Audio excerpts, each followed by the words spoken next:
উম্মে জাফর নামে একটি মহিলা ছিল, উনি অনেক সম্পদের মালিক ছিলেন। পথের মধ্যে দুইজন ভিক্ষুক ভিক্ষা করত, মানে চাইতো মানুষের কাছে, সায়েল, আরবিতে সায়েল বলা হয়, মানুষের কাছে হাত পেতো। দুইজন, কয়জন? দুইজন ভিক্ষুক, একজন চাইতেন আল্লাহর কাছে, আর একজন চাইতেন উম্মে জাফর। না কেরার পরে মারফা এসেছে, মুজাফ মুজাফ ইলাহি তারকিব হবে, মানে জাফরের মা, উম্মে জাফর মানে জাফরের মা। একজন দোয়া করতো, আয় আল্লাহ তুমি জাফরের মা যে ভালো খাবারগুলো রান্না করে ওই খাবার যাতে আমার কাছে পৌঁছে। আর একজন দোয়া করে, আল্লাহ এই খাবারগুলো আমি চাই আল্লাহ তোমার কুদরতি ভাবে আমার কাছে রিজিক পৌঁছায় দাও। দুইজনের দোয়া দুই রকম না? কি কোন ভাইরা? দুইজনের দোয়া দুই রকম। একজন চাইতেছে কার কাছে? উম্মে জাফরের মায়ের কাছে ভালো খাবার চাচ্ছে, আরেকজন চাচ্ছে আল্লাহর কাছে। ঠিক আছে না হুজুর? একজন চাইতেছে আল্লাহর কাছে, আরেকজন চাইতেছে উম্মে জাফর, ওই মহিলা, ধনাঢ্য মহিলা, শিল্পপতি, ওনার খাবার চাচ্ছে আর সে যাচ্ছে আল্লাহর কাছে। এইভাবে এই দিকে যখন উম্মে জাফরের মা ওই রাস্তা দিয়ে যাইতেছিলেন, যাওয়ার পরে শুনলেন আরে একজন ভিক্ষুক আমার কথা বলতেছে আর একজন ভিক্ষুক আল্লাহর কাছে চাইতেছে। ব্যাপারটা শোনার পরে উনি আমলে নিলেন। বাসায় গিয়ে তিনি 7 দিন ভালো ফালুদা এবং ভালো মুরগি, দেশি মুরগির রোস্ট বানিয়ে ওই ভিক্ষুকের জন্য পাঠিয়ে দিলেন, যে বলছে উম্মে জাফরের খাবার খেতে চায়। আর দুজনেই অন্ধ, ভিক্ষুক আবার দুজন কি অন্ধ, চোখ নাই যাদের, আমা, আরবিতে আমা। যেহেতু আমি টিচার, আরবিক টিচার, এজন্য আমি চাই পড়ানো, শিখানো, আমার অভ্যাসটা হলো শিখানো। আল আমা শব্দটা হলো অন্ধ, ঠিক আছে? তারা দুইজন ছিল অন্ধ। তখন উম্মে জাফর প্রতিদিন 7 দিন, একসাথে 7 দিন খাবার পৌঁছাইছে দুইজনের জন্য, একজনের জন্য, যিনি বলছে 65 নাম্বার সূরা, সূরাতুত তালাক, সূরাতুত তালাকের 3 নাম্বার আয়াতে কারিমা আপনাদের সামনে পেশ করেছি। আল্লাহ পাক যাতে আমাকে তৌফিক দেন, এই আয়াতে আল্লাহ পাক বলেন, ওয়ামান ইয়াতাওয়াক্কাল আলাল্লাহি ফাহুয়া হাসবুহ ইন্নাল্লাহা বালিগু আমরিহি قد جعل الله لكل شيء قدرا। আল্লাহ পাক আলোচ্য আয়াতে বলেন, আমার আল্লাহ সূরাতুত তালাকের 4 নম্বর আয়াতে বলেন, যেই ব্যক্তি আমার উপর ভরসা করবে, যেই ব্যক্তি আমার উপর ভরসা করবে, আমার আল্লাহ বলেন তার সমস্ত কাজ, তার সমস্ত প্রয়োজন পূরণ করার জন্য আমি আল্লাহ যথেষ্ট হয়ে যাই। যেরকম সুবহানাল্লাহ। আমার আল্লাহ ওই আয়াতে ইয়াতাওয়াক্কাল, এই শব্দটা কি আসলে, এটার অর্থ কি, মিনিং কি? আল্লাহ পাক আত-তাওয়াক্কুলু মাজদার, এটার অর্থ হলো ভরসা করা, আল্লাহর উপর ভরসা করা। সমস্ত দরবার, সমস্ত জায়গা পরিত্যাগ করে আল্লাহর উপর ভরসা করা। অর্থাৎ আপনি যে কোনো অবস্থায় আল্লাহর উপর ভরসা করবেন, আল্লাহ তাআলা যাতে আপনার সমস্ত কাজ সমাধান করে দেন। ইন্নাল্লাহা বালিগু আমরি, নিশ্চয়ই আল্লাহ তার যে দায়িত্ব সেটা আল্লাহ তাআলা পরিপূর্ণ করে দেয়। কদ জাআলাল্লাহু লিকুল্লি শাইইন কদরা, তিনি যতটুকু দেওয়ার প্রয়োজন ততটুকু বান্দার হাজত পূর্ণ করে দেয়। তবে আল্লাহর উপর একান্তভাবে, একনিষ্ঠভাবে ভরসা রাখতে হবে। এর পারিভাষিক উলামায়ে কেরাম তাওয়াক্কুলের ব্যাখ্যা করেছেন, কেউ কেউ করেছেন সমস্ত জায়গা ছেড়ে একমাত্র আল্লাহমুখী হয়ে যাওয়া, আল্লাহর উপর ভরসা করা, এটাই তাওয়াক্কুল। আবার কেউ কেউ বলেছেন সকল জায়গা ছেড়ে একবারে নিঃস্ব হয়ে আল্লাহর উপর ভরসা হয়ে, আল্লাহর কাজে বের হয়ে, আল্লাহর রাস্তায় বের হয়ে দ্বীন ইলম অন্বেষণ করার জন্য, আল্লাহকে সন্তুষ্ট করার জন্য বের হয়ে আল্লাহর একনিষ্ঠতা লাভ করার নাম ওই তাওয়াক্কুল। বিখ্যাত শায়েখ বুজুর্গ হযরত হাতেম আসিম রাহমাতুল্লাহ বলেন তাওয়াক্কুল 4 প্রকার। আল্লাহর উপর ভরসা কয় প্রকার? কয় প্রকার ভাই? কয় প্রকার? 4 প্রকার। এক নম্বর হলো মাখলুকের উপর তাওয়াক্কুল, 2 নম্বর হলো সম্পদের উপর তাওয়াক্কুল, 3 নম্বর হলো স্বীয় সত্তার উপর তাওয়াক্কুল, 4 নম্বর হলো আল্লাহ তাআলার উপর তাওয়াক্কুল। বুঝতে পারছেন আপনারা? সংক্ষিপ্ত ব্যাখ্যা, সময় কম। মাখলুকের উপর তাওয়াক্কুল, যেমন ইমুক ভাই আছে, আমাকে অর্থ দিয়ে সাহায্য করবে, ইয়েও করবে, সেই করবে, শুধু ভাইয়ের উপরে ভরসা করলাম, সে ভাই তো একদিন মারাও যেতে পারে, তখন কে চালাবে বলুন তো? তখন আমার আল্লাহ। তখন কে চালাবে? তাহলে ভরসা করতে হবে কার উপর? আল্লাহর উপর। 2 নম্বর সম্পদের উপর তাওয়াক্কুল, যে আমার সম্পদ আছে, মার্কেটে দোকান আছে বা পাশে জায়গা আছে, এই জায়গা থেকে টাকা আসবে, মার্কেট থেকে টাকা আসবে, একদিন তো সম্পদ থাকবেও না, একদিন থাকবে। সম্পদ অনেক সময় বিলীন হয় না, অনেক সময় ক্ষতিগ্রস্ত হয়। তাহলে আল্লাহর উপর ভরসা করতে হবে। 3 নম্বর স্বীয় সত্তার উপর তাওয়াক্কুল, যেমন আমার শরীর আছে, আমার ক্ষমতা আছে, আমার শক্তি আছে, যে আমি ইনকাম করে টাকা উপার্জন করতে পারবো, কিন্তু শক্তি তো একদিন থাকবে না, যৌবন পুরাবে না, একদিন যৌবনে চলে যাবে, বৃদ্ধ অবস্থায় হব। এই জন্য ভরসা একমাত্র আল্লাহর উপর করতে হবে। 4 নম্বর হলো আল্লাহ তাআলার উপর তাওয়াক্কুল, আর এইটাই আল্লাহ তাআলার উদ্দেশ্য। এখানে বিখ্যাত শায়েখ হাতেম আসিম রাহমাতুল্লাহ ওইটার কথাই বলেছেন, আল্লাহ তাআলার উপর ভরসা করতে হবে। আল্লাহর উপর যদি ভরসা করেন, আল্লাহ নিজেই যথেষ্ট। এজন্য তো আল্লাহ বলেন ওয়ারযুকুহু মিন হাইসু লা ইয়াহতাসিব। আমার আল্লাহর উপর যদি কোনো বান্দা ভরসা করবে, আমার আল্লাহ এমন জায়গা থেকে তার রিজিকের ব্যবস্থা করে দেবেন, লা ইয়াহতাসিব, সে ধারণাও করতে পারবে না। সুবহানাল্লাহ ওয়া বিহামদিহি। প্রিয় ভাইরা, এখন আপনাদের সামনে একটা হাদিস পেশ করব। আন সালিম ইবনে মাজাদ রাদিয়াল্লাহু তাআলা আনহু قال قال رسول الله صلى الله عليه وسلم لا تجمعوا طعاما لغد فإن غدا يأتي معه رزقه। বলতেছেন তোমরা খাদ্য জমা করে রাখো না, কারণ আগামী দিনের খাদ্য খাবার তার রিজিক সহ আসবে। সুবহানাল্লাহ। তারপর হাদিসে আসছে অনজুর ইলা যাররি, তুমি পিপিলিকার দিকে তাকাও, ওমাইয়ারযুকুহু, তার রিজিক কোথা থেকে আসে, ফাইন কুলতুম বুতুনাজ যাররি, যদি তুমি বলো যে পিপিলিকার পেট হলো সিগারুন, শব্দের অর্থ হলো ছোট, ফানজুর ইলা তাইর, তুমি পাখির দিকে তাকাও, যেই পাখিটা সকাল বেলায় বাসা থেকে খালি পেটে উড়ে যায়, আবার ভরা পেটে বাসায় ফিরে, যেরকম সুবহানাল্লাহ। এই সমস্ত কে করেন? আমার আল্লাহ। পাখির ভরসা কার উপর? আল্লাহর উপর। তারপরে হাদিসে আল্লাহ রাসূল বলেন ফাংজুরু ইলাল উহুশ, তুমি চতুষ্পদ জন্তুর দিকে তাকাও, মা আবদানাহা ওয়া আসমানাহা, তার শরীর কত বড় বড় না, সাগরে বড় বড় তিমি মাছ আছে, এগুলোর খাবার পৌঁছায় কে? আমার আল্লাহ। ভরসা করতে হবে কার উপর? আল্লাহর উপর। আল্লাহর শুকর আদায় করতে হবে, যেরকম আলহামদুলিল্লাহ। খুকন ভাই, রুহুল ভাই, শালম ভাই এলাকাবাসী যে একটা মাহফিলের আয়োজন করছে, এটা তো রহমত, আল্লাহর উপর ভরসা করে করেছে। আল্লাহ ওনাদেরকে উত্তম জাযা খায়ের প্রতিদান দান করুন। সকলে বলেন আমিন। ওনার আত্মীয় স্বজন সকলকে আল্লাহ মাফ করে দেন, সকলে বলেন আমিন।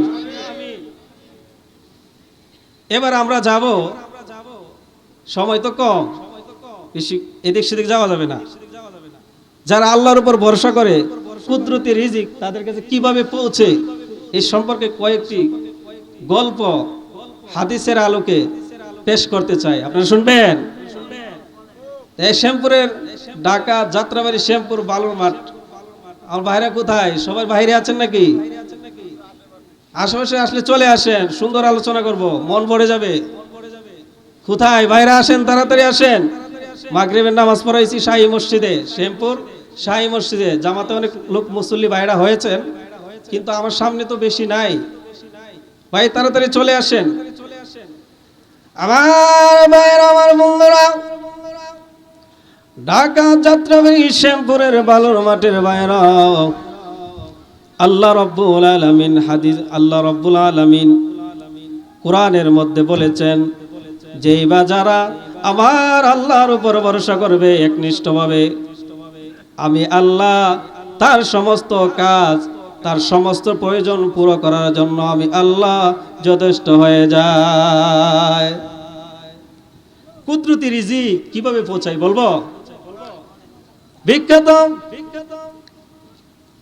বিখ্যাত বুজুর্গ এবং আল্লাহর ওলি দার্শনিক হযরত মালিক ইবনে দিনার রাহিমাহুল্লাহ তাআলা, আমার ভাইরা, আমার বন্ধুরা, গভীর মনোযোগ। হযরত মালিক ইবনে দিনার রাহিমাহুল্লাহ একবার হজে সফরে রওনা হয়েছেন। মালিক ইবনে দিনার রাহিমাহুল্লাহ তিনি হজ করবেন, রওনা হয়েছেন। আগের দিনে গাড়ি ঘোড়া কিছুই ছিল না, হেঁটে হেঁটে রওনা করেছেন, সফর করতেছেন এবং রাত্রে হয়ে গেছে, রাত্রি যাপন করেছেন। পরের দিন আবার রওনা দিয়েছেন। পরের দিন রওনা দেওয়ার পরে একটি কাক দেখলেন, কাকের মুখের মধ্যে একটা রুটি আছে। ওই রুটিটা দেখার পরে হযরত মালিক ইবনে দিনার রাহিমাহুল্লাহ তাআলা চিন্তা করলো, আরে রুটি, কাকের মুখে রুটি কেন? ওই রুটিটা কোথা থেকে এনেছে, কোথায় যাবে? আমি ওই জায়গার মধ্যে যাব। সুবহানাল্লাহ বলেন। হযরত মালিক ইবনে দিনার রাহিমাহুল্লাহ দেখলেন ওই কাকটা কোন দিকে যায়। উনি গভীর পর্যবেক্ষণ করলেন, গভীরভাবে নজর দিলেন ওই কাকটা কোথায় যাবে।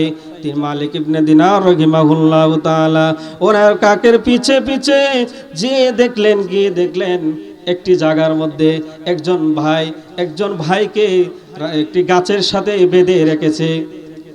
সুবহানাল্লাহ বলেন।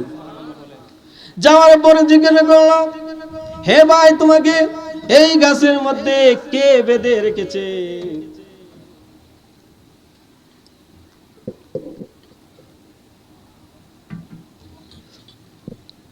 ওই গাছের মধ্যে তোমার কে বেঁধে রেখেছে? তখন ওই লোক জবাব দিল, হ্যাঁ ভাই মালিক ইবনে দিনার, আমি আপনার মতো হজে রওনা দিয়েছিলাম। সুবহানাল্লাহ বলেন। আরো জোরে বলেন সুবহানাল্লাহ। আমার ভাইরা, গভীর মনোযোগ, এদিক সেদিক তাকানো যাবে না। মালিক ইবনে দিনার রাহিমাহুল্লাহ বলেন, আপনাকে কে বেঁধে রেখেছে অবস্থায়? সেই জবাব দিল, আমাকে ডাকাতের দলেরা পেয়ে আমার সমস্ত মাল সম্পদ ছিনিয়ে নিয়ে যায়, তখন আমাকে গাছের সাথে বেঁধে যায়। তখন আমার প্রায় 5 দিন হয়ে যায়, 6 দিন হয়ে যায়, কোনো খাবার আসে নাই, কোনো খাবার পৌঁছে নাই। আমি আল্লাহর উপর 7 নম্বর দিনে ভরসা করেছি, আমি আল্লাহর উপর ভরসা করেছি, দেখি আমার আল্লাহ আমার কাছে রিজিক পৌঁছায় কি পৌঁছায় না। 7 নম্বর দিনে আমার দোয়াকে আমার আল্লাহ কবুল করেছেন, আর একটি কাককে আমার জন্য নিযুক্ত করেছেন। ওই কাকের মুখে রুটি নিয়ে, ওই কাকের মধ্যে রুটি নিয়ে, ওই কাকের মুখের মধ্যে রুটি নিয়ে আমার মুখের মধ্যে 7 নম্বর দিন থেকে খাবার পৌঁছানোর দায়িত্ব আমার আল্লাহ দিয়ে দিয়েছেন। কুদরতি রিজিক। সুবহানাল্লাহ। ভরসা করছে কার উপর?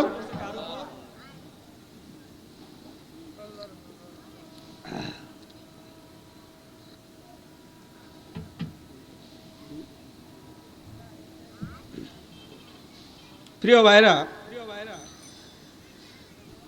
তাহলে ভরসা করতে হবে কার উপর?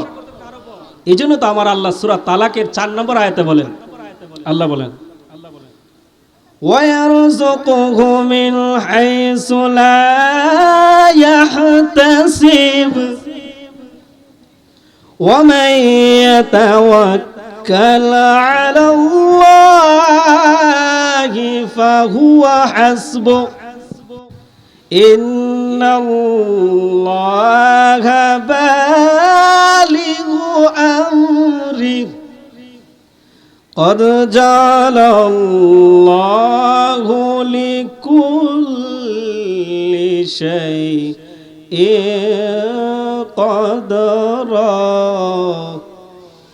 আল্লাহু আকবার বলেন। আমার আল্লাহ বলেন কোন টেনশন করবা না, আমার উপর যারা ভরসা করবি আমি আল্লাহ তাকে রিজিক পৌঁছানোর দায়িত্ব আমি নিয়ে নিলাম। এই লোকটা ভরসা করছে কার উপর? আল্লাহর উপর। বেঁধে রেখেছে, 7 দিন হয়ে যায়, আল্লাহর উপর ভরসা করছে। আল্লাহ একটি কাককে নিযুক্ত করেছে তার খাবারের জন্য। জুড়ে করলেন সুবহানাল্লাহ। তারপরে মালিক ইবনে দিনার রাহিমাহুল্লাহ ওনাকে ভাত খুলে বলছেন চলো আমার সাথে চলো, আমিও হজে যাওয়ার নিয়ত করেছি, আমিও হজের যাত্রী। তখন মালিক ইবনে দিনার রাহিমাহুল্লাহ ওনার হাত থেকে বাঁধা রশি খুলে ওনার সাথে রওনা দিয়েছেন। এজন্য সেই লোকটা কার উপর ভরসা করেছে? আল্লাহর উপর। এই অবস্থায় আল্লাহ ছাড়া আর কি রক্ষা করতে পারবে? এজন্য আমরা কার উপর ভরসা করব? আল্লাহর উপর ভরসা করব, আল্লাহর শুকরিয়া আদায় করব। আল্লাহ শুকরিয়া আদায় করতে হবে না বেশি বেশি? আল্লাহ তাআলা আমাদের সকলকে আমল করার তৌফিক দান করেন। সকলে বলেন আমিন। প্রিয় ভাইয়েরা, আর চাইতে হবে কার কাছে? আল্লাহর কাছে চাইতে হবে। কার কাছে চাইতে হবে? আল্লাহর কাছে আমরা চাইব। একটা ঘটনা বলবো, এক যুগের ঘটনা। চাইতে হবে আল্লাহর কাছে। উম্মে জাফর নামে একটি মহিলা ছিল, উনি অনেক সম্পদের মালিক ছিলেন। পথের মধ্যে 2 জন ভিক্ষুক ভিক্ষা করত, মানে চাইতো মানুষের কাছে। সাইল, আরবিতে সাইল বলা হয়, মানুষের কাছে হাত পেত। 2 জন। কয়জন? 2 জন ভিক্ষুক। একজন চাইতেন আল্লাহর কাছে, আর একজন চাইতেন উম্মে জাফর। না কেরার পরে মারফা এসেছে, মুজাফ মুজাফ ইলাহি তারকিব হবে, মানে জাফরের মা। উম্মে জাফর মানে জাফরের মা। একজন দোয়া করতো, আল্লাহ তুমি জাফরের মা যে ভালো খাবারগুলো রান্না করে ওই খাবার যাতে আমার কাছে পৌঁছে। আর একজন দোয়া করে, আল্লাহ এই খাবারগুলো আমি চাই আল্লাহ তোমার কুদরতি ভাবে আমার কাছে রিজিক পৌঁছায় দাও। 2 জনের দোয়া 2 রকম না? কি কোন ভাইরা? 2 জনের দোয়া 2 রকম। একজন চাইতেছে কার কাছে? উম্মে জাফরের মায়ের কাছে ভালো খাবার চাচ্ছে, আরেকজন চাচ্ছে আল্লাহর কাছে। ঠিক আছে না হুজুর? একজন চাইতেছে আল্লাহর কাছে, আরেকজন চাইতেছে উম্মে জাফর, ওই মহিলা, ধনাঢ্য মহিলা, শিল্পপতি, ওনার খাবার চাচ্ছে আর সে যাচ্ছে আল্লাহর কাছে। এইভাবে এই দিকে যখন উম্মে জাফরের মা ওই রাস্তা দিয়ে যাইতেছিলেন, যাওয়ার পরে শুনলেন আরে একজন ভিক্ষুক আমার কথা বলতেছে আর একজন ভিক্ষুক আল্লাহর কাছে চাইতেছে। ব্যাপারটা শোনার পরে উনি আমলে নিলেন। বাসায় গিয়ে তিনি 7 দিন ভালো ফালুদা এবং ভালো মুরগি, দেশি মুরগির রোস্ট বানিয়ে ওই ভিক্ষুকের জন্য পাঠিয়ে দিলেন, যে বলছে উম্মে জাফরের খাবার খেতে চায়। আর দুজনেই অন্ধ। ভিক্ষুক আবার দুজন কি? অন্ধ, চোখ নাই যাদের। আমা, আরবিতে আমা। যেহেতু আমি টিচার, আরবিক টিচার, এজন্য আমি চাই পড়ানো, শিখানো, আমার অভ্যাসটা হলো শিখানো। আল আমা শব্দটা হলো অন্ধ। ঠিক আছে? তারা 2 জন ছিল অন্ধ। তখন উম্মে জাফর প্রতিদিন 7 দিন একসাথে 7 দিন খাবার পৌঁছাইছে 2 জনের জন্য। একজনের জন্য যিনি বলছে যে উম্মে জাফরের খাবার খাবে, ওর জন্য একটি বক্স বানিয়ে পাঠিয়ে দিছে। পাঠানোর পরে ওই যে অন্ধ ব্যক্তি, সে আর ভিতরে টাকা ছিল 10 দিরহাম করে, খাবারের তো টাকা দিত। আর ওই অন্ধ ব্যক্তি 2 দিরহামে বিক্রি করে দিত অপর ভাইয়ের কাছে, যিনি আল্লাহর কাছে চাইতেন। পরে 7 দিন এরকম হয়েছে, ওই যে যিনি ভালো আল্লাহর কাছে যিনি চাইতেন, উনি বাসায় গিয়ে যখন ফালুদা মুরগিটা খুললেন, খোলার পরে 10 দিরহামও পাইছে, মুরগিও পাইছে। সুবহানাল্লাহ বলেন। পরে উম্মে জাফর আরেকদিন ওই রাস্তা দিয়ে যাইতেছে, কিরে আমি তোমার জন্য তো প্রতিদিন একটা করে মুরগি পাঠাইতাম আর পাঠাইতাম হলো এই টাকা 10 দিরহাম করে, তো তুমি 10 দিনে তো 2 দিরহাম করে পাঠাইলে 10 দুগুণে 20 দিরহাম পাওয়ার কথা না, আর মুরগি পাওয়ার কথা না। সে নাকি এগুলো পায় নাই। জিজ্ঞাসা, উনি খবর নিচ্ছে যে উনি 2 টাকা দিয়ে ওর কাছে বিক্রি করে দিছে। তাহলে দেখেন তো, এখানে ওই লোকটা আল্লাহর উপর ভরসা করার কারণে, আল্লাহর উপর ভরসা করার কারণে সে 10 দিরহামও পাইছে, 10 দিন মুরগিও পাইছে। সুবহানাল্লাহ বলবেন না? এই জন্য আমার আল্লাহ বলেন, যারা আমার উপর ভরসা করবে আমি আল্লাহ তার জন্য কুদরতি ভাবে ব্যবস্থা করে দিব। সুবহানাল্লাহ। আমার ভাইয়েরা, আমার বন্ধুরা, শ্যামপুরের ভাইয়েরা, আল্লাহ রাব্বুল আলামিনের উপর যারা ভরসা করবে, শেষ করে দিব এক মিনিট। আল্লাহ রাব্বুল আলামিনের উপরে যারা ভরসা করবে, আমার আল্লাহ তার কাজকে সমাধান করার জন্য কদ জালাল্লাহু লিকুল্লি শাইইন কদরা, তার যতটুকু প্রয়োজন আমার আল্লাহ তার ব্যবস্থা করে দেন। সুবহানাল্লাহ। প্রিয় ভাইরা, এক সাহাবীর ঘটনা, আল্লাহর নবীর যুগের এক সাহাবী রিজিকের আয়াতের তাফসীর শোনার পরে সে মনে মনে ভাবলো, আরে যদি আল্লাহ যদি খাওয়াই থাকেন, আমি জঙ্গলে চলে যাব, দেখি আল্লাহ আমার কাছে রিজিক পৌঁছাইতে পারে কি পারেন না। এই সাহাবী অভিমান করে জঙ্গলে চলে যায়। এমন একটি জঙ্গলে গিয়েছে যেখানে কোনো মানুষের আবাসন নাই, মানবহীন এলাকা। এমন এলাকায় পাহাড়ের গুহার মধ্যে গিয়ে অবস্থান করেছে যেখানে কোনো মানুষের আবাসন নাই, মানবহীন এলাকা। ওই সাহাবী ওইখানে যাওয়ার পরে ঘুমিয়ে পড়েছেন। আর এইভাবে 4-5 দিন চলে যায়। গভীর জঙ্গলে সে না খেয়ে আছে আর মনে মনে বলতেছে, দেখি কিভাবে আমার আল্লাহ এই জায়গার মধ্যে রিজিক পৌঁছায়। এইভাবে প্রতিজ্ঞা নিয়ে বসে আছে। হঠাৎ একদিন একটি কাফেলা ওই রাস্তার পাদদেশে দিয়ে, ওই পাহাড়ের পাদদেশ দিয়ে কোথাও যেন যাইতেছিলেন। বৃষ্টি আসার পরে ওই বৃষ্টি আসার পরে তারা এই রাস্তা ত্যাগ করে ভুলে অন্য রাস্তায় ওই জায়গা দিয়ে চলে যায়। যাওয়ার পরে একটি গুহার নিচে অবস্থান নিয়েছে। গুহার নিচে কি নিয়েছে? অবস্থান নিয়েছে। অবস্থান নেওয়ার পরে দেখলেন একজন লোক এখানে শুয়ে আছে। আর ওই লোকটাই যে যিনি গিয়েছিল। যাওয়ার পরে সংক্ষেপে বলছি, আমার সম্মানিত বড় ভাই চলে এসেছেন, আমি অনেকে রেখে কথা বলতে চাচ্ছি না।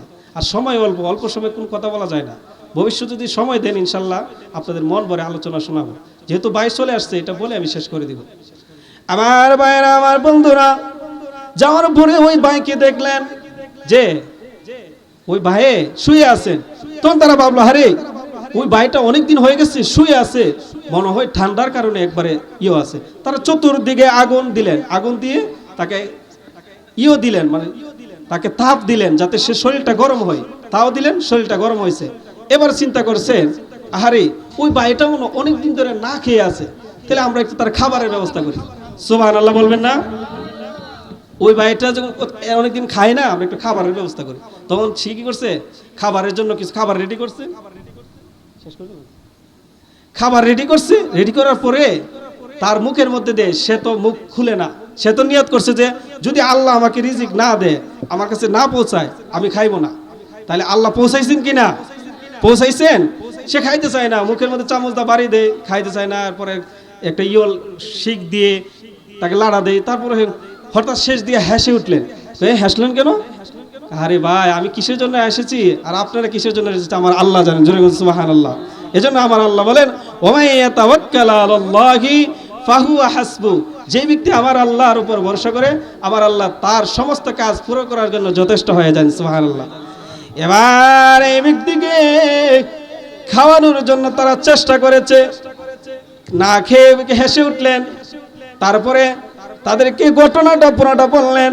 আমার ভাইরা, আমি অভিমান করে চলে এসেছি, দেখেছি আমার আল্লাহ আমার কাছে রিজিক পৌঁছায় কিনা, কিন্তু দেখলাম আমার বিশ্বাস হলো, ধারণা হলো পাহাড়ের গুহায় এসেও আমার আল্লাহ আমার কাছে রিজিক পৌঁছেছে।